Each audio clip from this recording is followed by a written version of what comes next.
Il y a plus de 1400 ans, une tribu puissante contrôlait la Mecque et dictait les règles du pèlerinage. Aujourd'hui, leurs héritiers spirituels font exactement la même chose. Entre les Quraysh de l'époque et les Wahhabites modernes, les similarités sont troublantes. Les Quraysh ne se contentaient pas d'habiter la Mecque, mais ils la possédaient. Ils contrôlaient chaque accès à la Kaaba. Aujourd'hui, les Wahhabites, à travers la famille Saoud, exercent exactement le même monopole. Depuis 1925, impossible d'accéder à la Mecque sans leur autorisation. Même logique, même territoire, même contrôle absolu sur l'accès du divin. Chez les Quraysh, ils avaient le statut de gardien de la Kaaba. Ils n'étaient pas juste une tribu parmi tant d'autres. Ils étaient l'intermédiaire entre l'homme et le sacré. Tout comme le sont aujourd'hui la famille Saoud et les Wahhabites avec la Kaaba. Ensuite, autre similarité révélatrice, le rejet systématique de toute pensée différente. À l'époque, quand le prophète apportait ses révélations, quelle était la réaction des Quraysh? Jamais de débat intellectuel, jamais d'analyse des arguments. Ils blâmaient systématiquement sans chercher à comprendre. Et leur réponse type était: il est fou, il est possédé, il invente. Les Wahhabites utilisent exactement la même technique que les Quraysh. Face aux érudits qui les contredisent, leur réponse est toujours la même. Ils diront toujours: ils sont égarés, ils font du shirk. Al-Ghazali, Rumi, Ibn Arabi,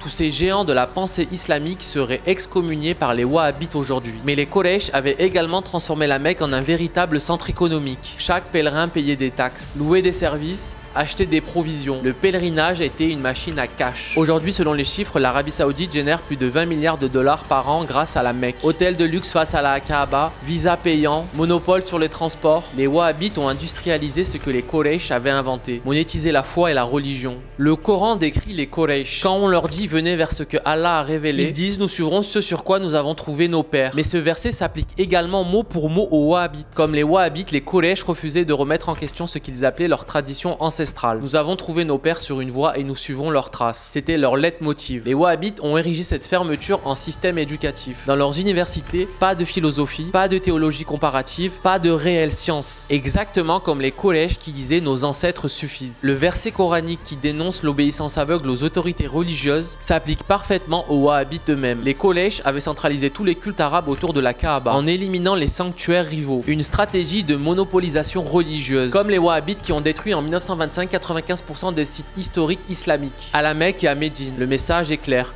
Leur seule interprétation de l'islam compte. Mais les Quraysh ne se contentaient pas d'ignorer le prophète, ils le diabolisaient également. Ils disaient qu'il était un danger pour la société. Et les Wahhabites utilisent la même technique que les Quraysh. Ils diabolisent les soufis ou toute pensée divergente. Au lieu de chercher à comprendre ou d'engager un débat intellectuel, ils collent des étiquettes pour éviter de réfléchir. Mais ils oublient que l'âge d'or de l'islam était celui du questionnement et pas celui de la soumission aveugle. Mais les Quraysh ont été les premiers ennemis du prophète. Pourquoi? Parce que son message égalitaire menaçait leur business model. Aujourd'hui, de nombreux intellectuels musulmans accusent les Wahhabites de trahir l'esprit originel de l'islam. Ils ont transformé la religion du prophète en un système de contrôle et de jugement. Exactement ce contre quoi le prophète s'était rebellé. Au final, les Wahhabites sont les nouveaux Quraysh de l'islam. Même monopole territorial, même alliance pouvoir-religion, même combat contre le savoir, même refus du débat. Mais si demain le prophète revenait prêcher la réflexion, le questionnement, la miséricorde et l'ouverture spirituelle, qui le traiterait d'hérétique en premier?